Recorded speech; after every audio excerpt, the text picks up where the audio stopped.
गली news India की top 10 report में आपका स्वागत है। तैयार हो जाइए खबरों के रोमांचक सफर के लिए। आज की टॉप 10 खबरों में आपको बताएंगे देश दुनिया की वो सुर्खियां जो आपको हैरान करेंगी, सोचने पर मजबूर करेंगी और अंत में कुछ सबक जरूर देंगी। वो खबरें जो आपको मीडिया ने नहीं दिखाई। चलिए बिना रुके खोलते हैं खबरों का पिटारा।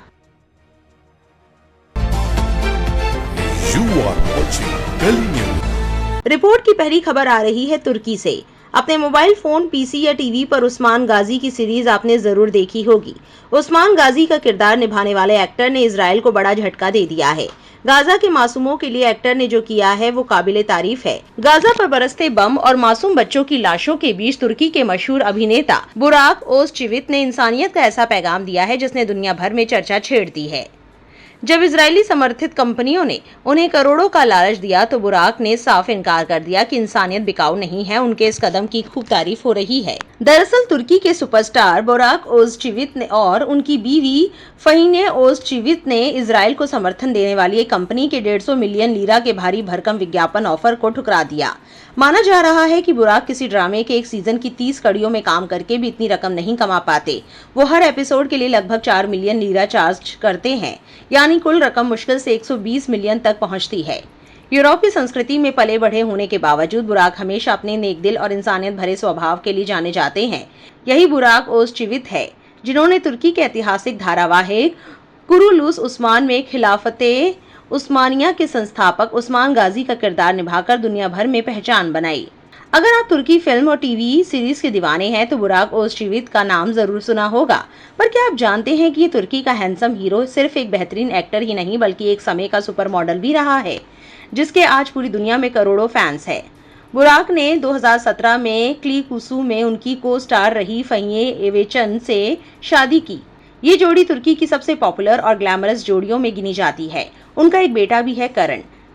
बुराक ओज़चीवित इंस्टाग्राम पर भी खूब एक्टिव रहते हैं। वो न सिर्फ तुर्की बल्कि Bharat, middle east, south Asia और यूरोप तक बेहद लोकप्रिय है। खबर नंबर 2, मकबरे में तोड़फोड़ का मामला पहुंचा हाई कोर्ट। मुस्लिम एसोसिएशन ने की बड़ी मांग। हाल ही में उत्तर प्रदेश के फतेहपुर के अबू नगर में नवाब अब्दुल समद के मकबरे में हिंदूवादी भीड़ ने तोड़फोड़ की थी। इस घटना के बाद इलाके में सांप्रदायिक तनाव फैल गया था। अब मुंबई स्थित ख्वाजा गरीब नवाज एसोसिएशन की तरफ से इस मामले पर हाईकोर्ट में एक रिट याचिका दायर कर दी गई है। साथ ही इस घटना के लिए उत्तर प्रदेश के चीफ सेक्रेटरी, डीजीपी और दीगर आला अफसरों के खिलाफ कार्रवाई की मांग की गई है।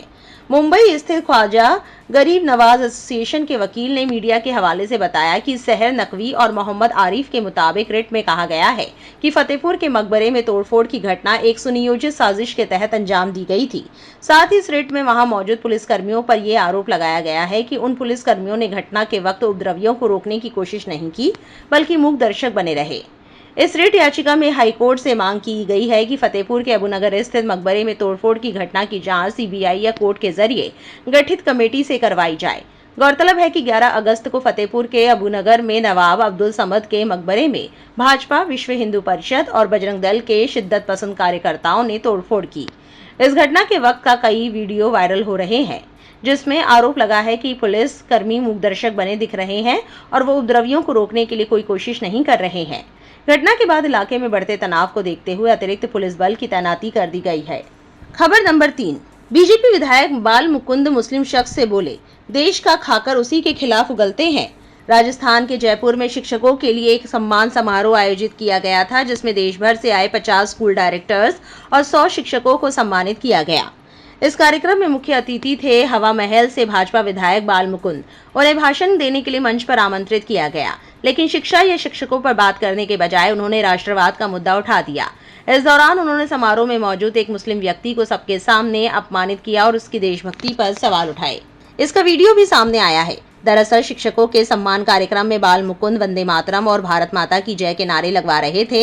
तभी उन्होंने सामने खड़े शिक्षकों की भीड़ में से एक दाढ़ी वाले व्यक्ति की ओर इशारा किया और उससे पूछा, तुम वंदे मातरम क्यों नहीं बोल रहे हो? बाहर से आए हो क्या? हमारे देश से नहीं हो? लोग पीछे देखने लगे तो बाल मुकुंद ने पक्की निशानदेही के लिए कहा, ओ नीले कोट वाले, दूसरी दुनिया से आए हो क्या? कौन लोग है ये? कहाँ से आया है? इसके बाद विधायक ने उससे फिर जबरन नारा लगवाया और कहा, बोलो वंदे मातरम। उस व्यक्ति ने कुछ नहीं कहा तो विधायक बोले, कहाँ से आए हैं ये लोग? अरे देश के नहीं हो क्या? क्या नाम है आपका? शिक्षक ने अपना नाम आरिफ मोहम्मद राशिद बताया। आरिफ ने कहा कि मैं महाराष्ट्र से आया हूं, हमारा विश्वास भारत में है, तिरंगे में है। ये वीडियो सामने आने के बाद से बाल मुकुंद विवादों में घिर गए हैं। सोशल मीडिया पर वीडियो शेयर कर लोग उनके बर्ताव पर आपत्ति जता रहे हैं। बाल मुकुंद जयपुर के हवा महल से बीजेपी विधायक है और पहले भी विवादित रह चुके हैं। हाल ही में सोशल मीडिया पर वायरल एक तस्वीर में वो जयपुर के रामगंज थाने के एसएचओ की कुर्सी पर बैठे दिखे थे, जिसकी खूब आलोचना हुई थी। मांस की दुकानों को जबरन बंद कराते भी उनका एक वीडियो सामने आया था। एक रैली में वो तिरंगा के रंग के किसी कपड़े से नाक पोंछते दिखे थे, जिस पर विपक्ष ने उन पर खूब हमला बोला था। खबर नंबर 4, गुजरात के स्कूल में पहलगाम हमले का नाटक हुआ, आतंकवादी बनी छात्राएं बुर्के में दिखी। गुजरात के भावनगर के एक स्कूल का वीडियो सोशल मीडिया पर वायरल है। वीडियो स्कूल में 15 अगस्त के प्रोग्राम का है। इसमें एक गाने के एक्ट के दौरान आतंकवादी बनी छात्राओं को बुर्का पहने दिखाने पर विवाद छिड़ गया है। सोशल मीडिया पर लोग इसे इस्लामोफोबिक और सांप्रदायिक सौहार्द बिगाड़ने वाला बता रहे हैं। वहीं मामले पर स्कूल ने सफाई देते हुए कहा कि छात्राएं पहलगाम हमला और ऑपरेशन सिंदूर से संबंधित एक्ट परफॉर्म कर रही थी। जिन छात्राओं को आतंकवादी बनना था उन्हें काले कपड़े पहनने को कहा गया था, लेकिन वो बुर्का पहनकर आ गई। मीडिया रिपोर्ट्स के मुताबिक वायरल वीडियो में कुछ छात्राएं जमीन पर बैठी हैं। इसी दौरान कुछ अन्य छात्राएं बुर्का पहने बंदूक लिए आती हैं और गोलियां चलाती हैं। इस वीडियो को देखने के बाद सोशल मीडिया पर लोग भड़क गए। उन्होंने इसे सांप्रदायिक सौहार्द बिगाड़ने की साजिश बताया और सवाल किया कि छात्राओं को बुर्का पहनाकर आतंकवादी क्यों दिखाया गया। विवाद बढ़ा तो स्कूल की तरफ से भी सफाई आई। संबंधित कन्या विद्यालय के प्रिंसिपल राजेंद्र दवे ने कहा कि स्कूल की छात्राओं ने ये नाटक किया था, जिसमें थीम पहलगाम आतंकी हमला और ऑपरेशन सिंदूर था। इसमें कुछ छात्राएं आतंकवादी बनी थी तो कुछ सैनिक और कुछ पीड़ित महिलाएं। आतंकी छात्राओं का किरदार निभाने वाली लड़कियों को काला कपड़ा पहनने को कहा गया था, लेकिन वो लोग बुर्का पहनकर आए। हमारा इरादा किसी भी समुदाय या वर्ग को आहत करना नहीं था। हमारी कोशिश थी कि बच्चों में सैन्य बलों के लिए सम्मान बढ़े और वो उनकी महानता को समझे। मामले पर भावनगर नगर निगम प्राथमिक शिक्षण समिति के शासनाधिकारी मुंजाल बलदानिया ने कहा कि हमारे संज्ञान में ये जानकारी सोशल मीडिया से ही आई है। वीडियो की जांच की जा रही है। जांच करने के बाद स्कूल के प्रिंसिपल और शिक्षकों को कारण बताओ नोटिस देकर जवाब मांगा जाएगा। खबर नंबर 5, हमास ने 18 अगस्त को कहा कि उसने गाजा में सीज फायर के नए प्रस्ताव को बिना किसी शर्त स्वीकार कर लिया है। ये जानकारी न्यूज एजेंसी एएफपी ने सोर्सेज के हवाले से दी है। 22 महीने से हमास और इजराइल के बीच युद्ध चल रहा है। इस युद्ध को समाप्त करने के लिए कूटनीतिक पहल के बाद हमास का ये कदम सकारात्मक माना जा रहा है। मिस्र और कतर अमेरिका के समर्थन से लंबे समय से युद्ध विराम कराने की कोशिश कर रहे हैं। इस युद्ध ने गाजा पट्टी में गंभीर मानवीय संकट पैदा कर दिया है। एएफपी ने सूत्रों के हवाले से लिखा, हमास के मध्यस्थों को जवाब सौंप दिया है और पुष्टि की है कि हमास और सभी गुटों ने नए सीजफायर प्रस्ताव को बिना किसी संशोधन की मांग के स्वीकार कर लिया है। हालांकि इजराइल ने अभी तक प्रतिक्रिया नहीं दी है। रिपोर्ट के मुताबिक मध्यस्थ जल्द ही ये ऐलान कर सकते हैं कि समझौता हो गया है। इसके बाद बातचीत फिर से शुरू करने की तारीख तय की जाएगी। इसके साथ ही गारंटी भी दी गई है कि समझौते को लागू किया जाएगा और स्थानीय समाधान की दिशा में बढ़ा जाएगा। ये प्रस्ताव ऐसे समय में आया है जब एक हफ्ते पहले इजराइल की सुरक्षा कैबिनेट ने गाजा सिटी और आसपास के शरणार्थी शिविरों में सैन्य कार्रवाई तेज करने की योजना को मंजूरी दी थी। इसे लेकर अंतर्राष्ट्रीय स्तर पर आलोचना और विरोध हुआ। सोर्सेज के हवाले से बताया गया कि इस योजना के तहत 60 दिन का सीज फायर होगा, जिसके दौरान 10 इजरायली बंधकों को जीवित छोड़ा जाएगा और कुछ शव भी लौटाए जाएंगे। अक्टूबर 2023 में हमास के हमले में 1219 लोग मारे गए थे, जिनमें ज्यादातर आम नागरिक थे। इसके जवाब में इजराइल की कार्रवाई में अब तक 62,000 से अधिक फिलिस्तीनी मारे गए हैं, जिनमें अधिकांश आम नागरिक है। ये आंकड़े हमास शासित गाजा के स्वास्थ्य मंत्रालय के हैं, जिन्हें संयुक्त राष्ट्र विश्वसनीय मानता है। खबर नंबर 6, राजस्थान के दर्जी कन्हैयालाल हत्याकांड पर बनी फिल्म उदयपुर फाइल्स रिलीज के बाद बॉक्स ऑफिस पर कोई खास असर नहीं दिखा पाई। फिल्म का निर्देशन और निर्माण मेरठ के अमित जानी ने किया था। उनकी उम्मीद थी कि ये फिल्म दर्शकों तक कन्हैयालाल की कहानी पहुंचाएगी और परिवार को आर्थिक सहारा भी मिलेगा। लेकिन जब फिल्म को दर्शक नहीं मिले तो अमित जानी ने सोशल मीडिया पर गुस्सा जाहिर किया। एक वायरल वीडियो में अमित जानी ने साफ कहा कि हमारी फिल्म का विरोध होते ही पूरा मुस्लिम समाज एकजुट हो गया, लेकिन हिंदुओं ने बिल्कुल साथ नहीं दिया। कन्हैयालाल की आवाज उठाने के लिए जो समर्थन मिलना चाहिए था वो कहीं दिखाई नहीं दिया। उन्होंने सबसे ज्यादा तीखा हमला बॉलीवुड फिल्मों पर किया। उनके मुताबिक जब बड़े सितारों की फिल्में आती हैं तो दर्शक बिना सोचे समझे टिकट खरीद लेते हैं। जानी ने तंज कसते हुए कहा, कल अगर रजनीकांत या ऋतिक रोशन की कोई फिल्म रिलीज होगी तो हिंदू समाज के पास अचानक बहुत पैसा आ जाएगा, थिएटर हाउसफुल हो जाएंगे। लेकिन जब कन्हैयालाल जैसे शख्स पर फिल्म बनती है तो 100-200 रुपए खर्च करने की भी फुर्सत नहीं रहती। यही नहीं, उन्होंने हाल ही की सुपरहिट फिल्म सैयारा का जिक्र करते हुए आरोप लगाया कि दर्शकों ने उस पर 450 करोड़ रुपए लुटा दिए, जबकि उस फिल्म में अश्लीलता परोसी गई। उनके मुताबिक दर्शक गंभीर और संवेदनशील मुद्दों को नजरअंदाज कर सिर्फ चमक दमक और ग्लैमर वाली कहानियों को तवज्जो देते हैं। अमित जानी का कहना है कि उदयपुर फाइल्स की राह आसान नहीं थी। फिल्म को रोकने के कई प्रयास हुए और यहाँ तक कि मामला सुप्रीम कोर्ट तक पहुंचा, मगर तमाम अड़चनों के बाद भी फिल्म रिलीज हुई। विरोधी जहां नाकाम रहे, वहीं दर्शकों की उदासीनता ने फिल्म को कमजोर कर दिया। खबर नंबर 7। रिलीज से पहले विवादों में फंसी the Bengal files, freedom fighter के पोते ने डायरेक्टर पर कर दिया केस। विवेक अग्निहोत्री की upcoming film the Bengal files release से पहले ही विवादों में फंस गई है। ताजा मामला चर्चित फ्रीडम फाइटर गोपाल मुखर्जी से जुड़ा है। दरअसल गोपाल मुखर्जी के पोते शांतनु मुखर्जी ने आरोप लगाया है कि फिल्म में उनके दादा का गलत चित्रण किया गया है। इस वजह से शांतनु ने विवेक के खिलाफ एफआईआर कर दी है। 16 अगस्त 1946 को मुस्लिम लीग ने डायरेक्ट एक्शन डे का ऐलान किया था। इसके जरिए भारत का बंटवारा कर मुस्लिम देश बनाने की मांग की जाने लगी। इस कारण कलकत्ता में दंगे भड़क गए, जिसमें सैकड़ों लोग मारे गए। इंडिया टुडे की रिपोर्ट के मुताबिक गोपाल मुखर्जी ने ऐसे समय में मुस्लिम पक्ष का सामना किया। उन्होंने बेघर लोगों और औरतों को शरण दी। बताया जाता है कि इस दंगे के दौरान उन्होंने हजारों हिंदुओं की जान बचाई थी, जिसकी वजह से उन्हें लोकल हीरो माना जाता था। द बंगाल फाइल्स के ट्रेलर में गोपाल मुखर्जी को एक था कसाई गोपाल पाठा कहकर परिचित करवाया गया। शांतनु के मुताबिक ये उनके दादा का अपमान है। इंडिया टुडे से बातचीत में उन्होंने कहा, कसाई और पाठा ये शब्द बहुत ही अपमानजनक है। मेरे दादा स्वतंत्रता संग्राम में एक महत्वपूर्ण व्यक्ति थे और उन्होंने नेताजी सुभाष चंद्र बोस जैसे बड़े नेताओं के साथ काम किया था। उन्हें ऐसे अपमानजनक नाम देना न सिर्फ ऐतिहासिक रूप से गलत है, बल्कि हमारे परिवार और समुदाय के लिए भी बहुत ऑफेंसिव है। अपना विरोध जताते हुए शांतनु ने विवेक को एक लीगल नोटिस भेजा। साथ ही उन्होंने एक एफआईआर भी फाइल कर दी। उनके मुताबिक विवेक ने फिल्म बनाने से पहले ना तो ठीक तरह से रिसर्च की, ना ही उनके परिवार से कोई बातचीत की। उन्होंने बिना सोचे समझे ये फिल्म बना दी। वहीं इस आरोप पर विवेक अग्निहोत्री ने कहा कि शांतनु ने ममता बनर्जी की पार्टी तृणमूल कांग्रेस के प्रेशर में आकर उन पर एफआईआर दर्ज करवाई है, इसलिए वो इसका जवाब लीगली ही देंगे। खबर नंबर 8। लोकसभा में बुधवार 20 अगस्त को संविधान संशोधन विधेयक पेश होने के दौरान जमकर बवाल मचा। गृह मंत्री अमित शाह ने गंभीर आपराधिक आरोपों में लगातार 30 दिन तक जेल में रहने वाले मंत्रियों, मुख्यमंत्रियों और प्रधानमंत्री को हटाने वाला बिल पेश किया, तो विपक्षी दलों के सांसद उबल पड़े। सदन के भीतर जमकर विरोध प्रदर्शन और नारेबाजी हुई। अमित शाह जब प्रस्ताव पढ़ रहे थे, तब विपक्षी दल के सांसदों ने विरोध के तौर पर बिल की कॉपी फाड़ दी। इतना ही नहीं, फाड़े गए कागज के टुकड़े अमित शाह की ओर उछाले गए।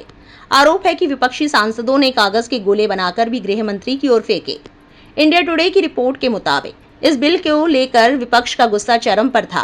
विपक्षी सांसद न सिर्फ सदन में नारेबाजी कर रहे थे, बल्कि उन्होंने सत्ता पक्ष के सांसदों को घेर लिया। आरोप है कि प्रस्ताव पेश कर रहे अमित शाह के माइक को मोड़ने की भी कोशिश की गई।